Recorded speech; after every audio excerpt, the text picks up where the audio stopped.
بسم الله الرحمن الرحيم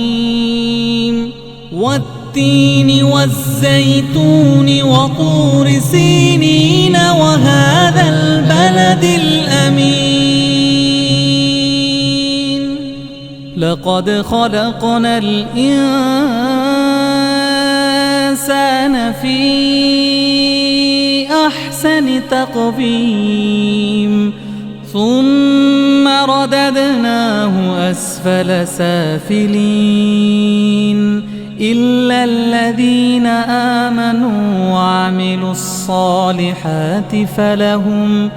وعملوا الصالحات فلهم أجر غير ممنون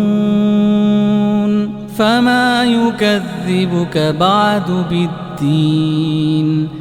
أليس الله بأحكم الحاكمين